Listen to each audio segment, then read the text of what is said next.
Pagkatapos ng na-upload nating video na isang OFW ang nag-share ng experience ng kanyang pamilya nung umuwi sa Pilipinas at sumakay sa Philippine Airlines.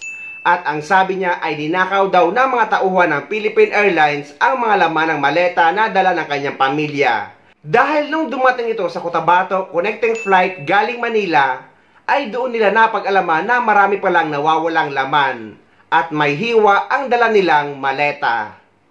Yung nagtatrabaho sa PAL, Philippine Airlines. Manila to Cotabato. O, Manila to Cotabato. Tingnan yung ginawa niya sa maleta. Ninakaw niya yung mga laman. Mga laman. Bukas, oh. Sinadya talaga. Binutas. O, tingnan mo dito, oh. O, tingnan mo. May mga nawawalang gamit. Ito, sinadya talaga, oh. Hindi halata, oh. Akala mo okay lang, pero tagos hanggang sa loob. Maraming laman ang nawawala. Philippine Airlines, anong mga ginawa ng mga tauhan niyo dyan sa, sa loob? Manila to Cotabato. Manila to Cotabato yan siya. Oh, tingnan nyo. Pinawawalang gamit. Mahalagang bagay. Hindi talaga halata, oh. Sinira niyo yung maleta, kinuha pa yung ibang laman. Diba parang kinisig? Kinisig, ginlat. Ngunit sinadya to. Kutsilyo yung ginamit dyan. Mga magnanakaw sa mga taga-PAL, Philippine Airlines. Yung mga katrabaho dyan, ayusin nyo, katinan nyo, oh. Oh. May nawawala. Maraming nawawalang gamit. Oh, halata tayo. Ginamitan ng yan. Kutsilyo kasi hindi ka nagili. Pinunting nila yan. Pinunting. Or yung cutter na ginagamit. Oo. Kasi yun, tuwa pinsan ay marian ka, naka-check-in ka. Kayo po mga magnanakaw kayo, mga putang ina nyo. Naghihirap ang mga OFW, tapos ganyan ang gagawin nyo pag nanakawan ninyo sa airport, mga gago kayo. Eto guys, may bagong kaso naman. Or nauna lang ito ng isang araw. Dahil isang OFW galing naman sa bansang Hong Kong, lumapag sa NAIA connecting flight papunta sa Iloilo, ay ninakawan din ng mga laman ng kanyang maleta. At Philippine Airlines din ang sinakyan niya. Sa mga ganitong pangyayari, sino ba dapat ang sisihin? Sino ba dapat ang kakasuhan? May pananagutan ba dito ang Philippine Airlines? At bakit hindi ito matigil-tigil? Sana maimbestigahan ito ng gobyerno dahil paulit-ulit na lang. Eto guys, interview ng kababayan natin sa Hong Kong sa OFW na kakauwi lang na ninakawan ng mga laman ng maleta na galing din sa Hong Kong. At ayon kay kabayan na malakas ang pakiramdam niya na sa NAIA Terminal 1 ito nangyari. Dahil matagal daw lumabas ang kanyang maleta sa conveyor. At naiwan pa daw yung patalim or ginamit sa pagbutas para nakawan ang kanyang maleta. So ito yung ginamit na pinambukas dun sa kanyang luggage mga kababayan, at malalaman po natin kung ano po ang nangyari, kung papaano po ba nabuksan yung kanyang luggage, at malalaman natin lahat. This is for awareness sa mga kababayan natin, lalong-lalo na yung mga uuwi po sa Pilipinas. Magandang umaga po, ma'am. Magandang umaga po, sir. Okay. So, kararating mo lang dyan sa Pilipinas ngayon? Kahapon po ako dumating. Kahapon po ng mga 12 o'clock po sa NAIA. Alas 12? Mga ano po pala, almost 2 na kasi late yung flight namin. So parang na-delay? Na-delay po ng 1 hour, oo. Okay, tapos? So dapat yung flight namin is 1:30. So, na siya, mga 12 na kami naalis. Okay. So, ganito ma'am, tawag dito, saan mo nalaman, paano mo nalaman na nabuksan na pala yung luggage mo? Ito po sir, kasi delay nga yung flight namin, so habang nag-aantay po ako sa conveyor, nagtaka po ako bakit matagal. Ganito ma'am, ganito pala, saan ka pala muna uuwi? Iloilo po. Iloilo, so connecting flight ka. So, anong airlines po yon?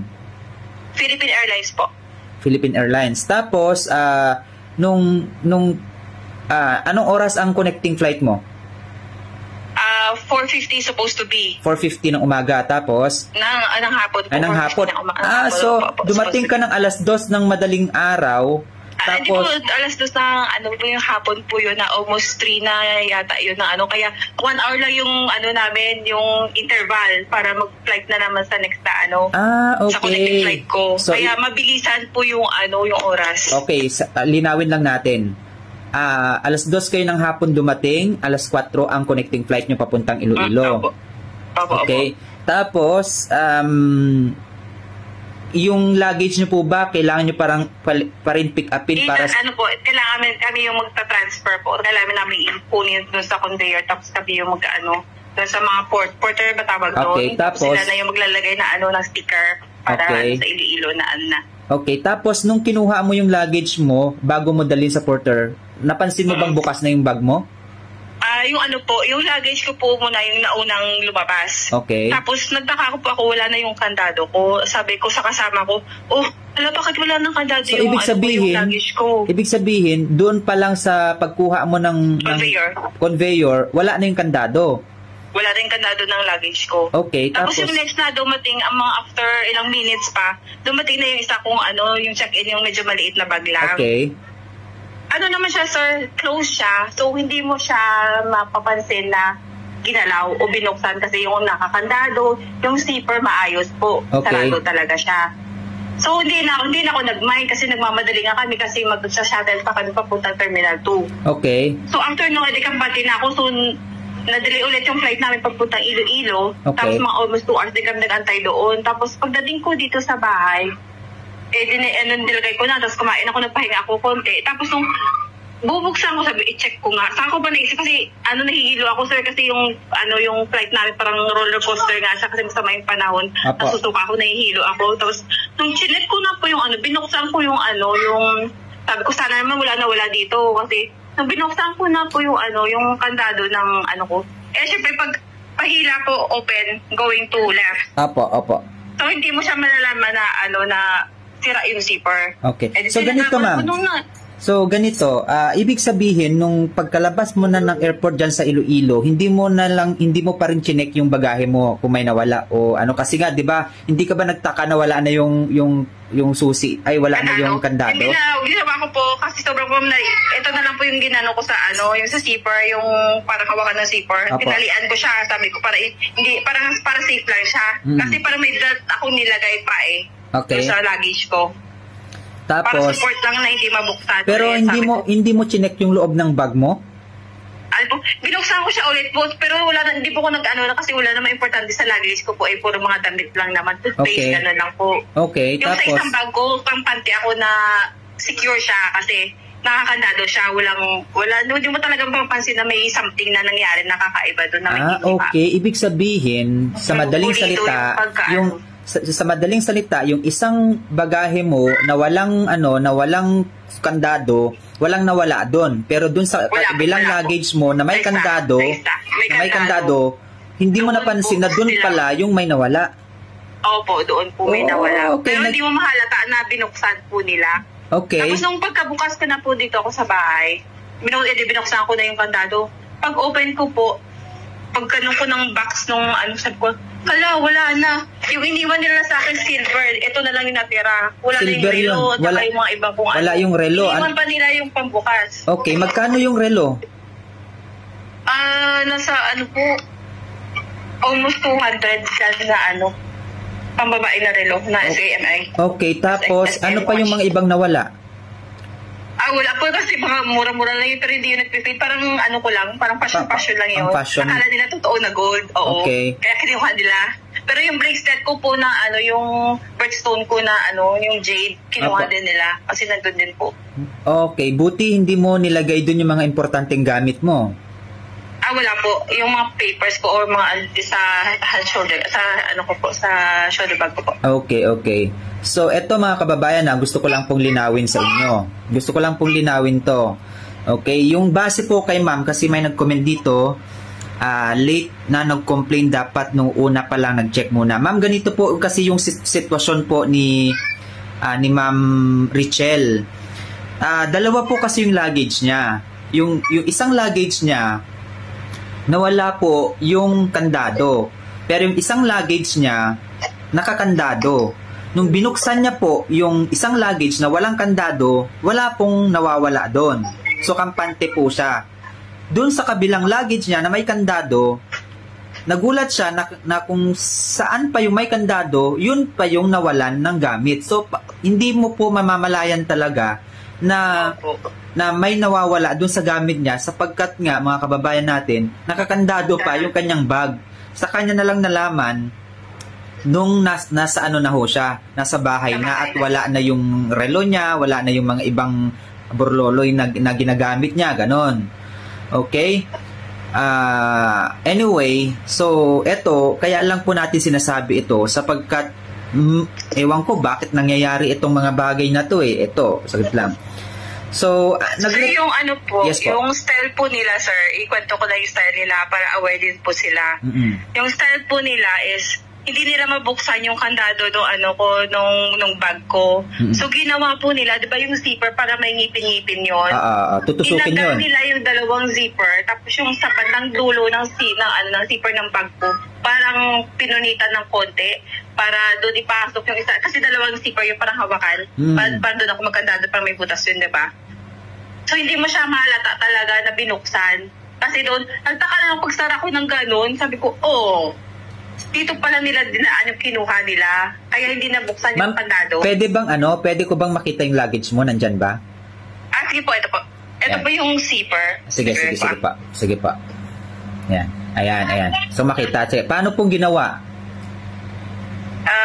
Nakabukas na to, sir, kasi sira na siya. Hindi ko siya maano na. Ayan. Ito po, dito ito yung zipper. So ibig sabihin, yan yung binuksan dito Opo. Okay. Dito nilagay yung kandado, hindi siya lata na binuksan.